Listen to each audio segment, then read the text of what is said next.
Assalamualaikum warahmatullahi wabarakatuh. Perkenalkan, saya Joshua Juventus dengan NPM 2040404019. Oke, baik. Di sini saya akan mensosialisasikan tentang persaingan sehat dalam bisnis dan apa saja tantangan-tantangannya di kemudian hari. Baik, yang pertama, apa itu persaingan sehat?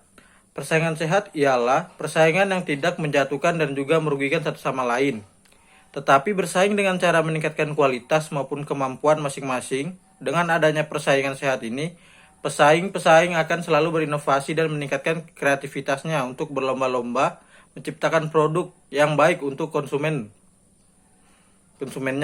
Berikut ini beberapa ciri persaingan sehat. Yang pertama, tidak bersaing harga. Persaingan harga banyak kita temui di sekitar kita. Boleh saja bersaing harga, namun jangan terpacu pada perbedaan-perbedaan harga, karena hal tersebut tidak menjamin konsumen yang berdatangan. Namun terdapat hal-hal lain yang harus diperhatikan selain harga juga. Yang kedua, bersaing dengan kualitas. Bersaing dalam kualitas bukan hanya dalam kualitas produk, tetapi juga dalam kualitas pelayanannya. Karena harga tidak menjamin kita menang dalam persaingan, maka kita harus berlomba-lomba dalam meningkatkan kualitas produk dan pelayanan pada usaha jual beli. Ciptakan keunikan tersendiri untuk produk yang akan diperjualbelikan. Adapun 6 tantangan dalam persaingan nih. Baik, tantangan yang pertama, kesigapan yang kurang. Di sini menjelaskan ketika kita memulai bisnis seringkali mendapat tekanan untuk bisa mencapai target tertentu. Padahal prospek untuk menjangkaunya masih terlampau jauh.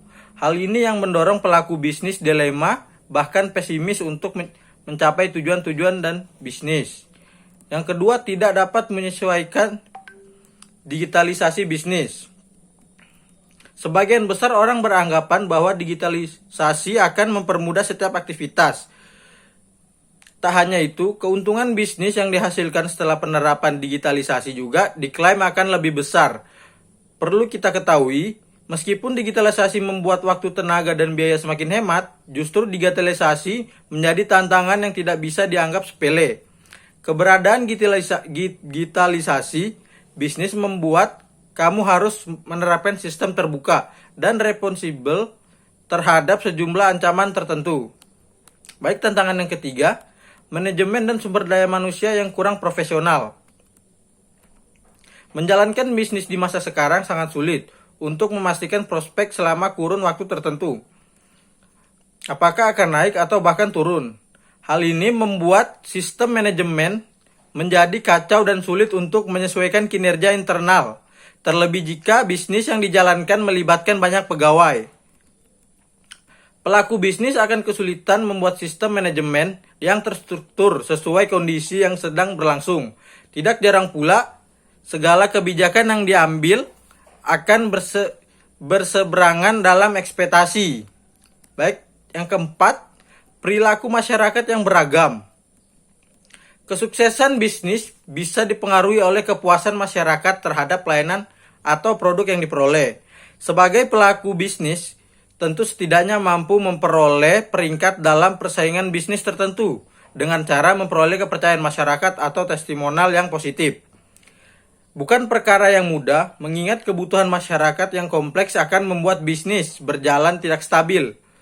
Penyesuaian terhadap karakteristik masyarakat kadang membutuhkan waktu yang sangat lama, sedangkan pengambilan keputusan dalam berbisnis harus sesegera dan sejelas mungkin. Yang kelima, minimnya strategi digital marketing.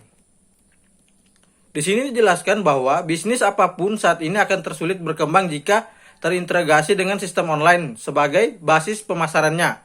Sebab internet adalah pasar yang luas untuk mempertemukan bisnis dengan konsumen atau klien. Artinya, digital marketing telah menjadi keharusan untuk bisnis apapun. Misalnya dalam hal persaingan bisnis, digital marketing adalah salah satu bidang yang cukup menonjol. Ketidakmampuan menyusun strategi pemasaran digital akan berdampak buruk terhadap perjalanan bisnis untuk kedepannya. Baik, yang terakhir, yang keenam, yaitu keterbatasan modal dan perputaran yang tidak terukur. Untuk menjalankan bisnis agar senantiasa berkembang, tentu modal menjadi syarat utamanya. Modal tidak harus berupa finansial, perusahaan, keterlibatan pegawai juga kepunyaan aset adalah bagian dari modal yang dibutuhkan dalam menjalankan bisnis.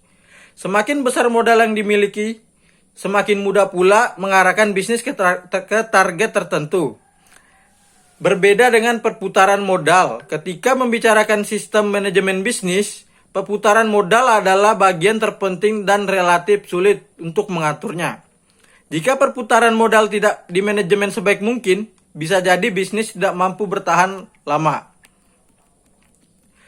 Baik, demikian sosialisasi persaingan sehat dalam bisnis dan juga 6 tantangan yang diberikan yang harus dihadapi dalam persaingan sehat dalam bisnis. Terima kasih. Kurang dan lebihnya mohon dimaafkan. Assalamualaikum warahmatullahi wabarakatuh. Saya Joshua Juventus pamit undur diri. Terima kasih.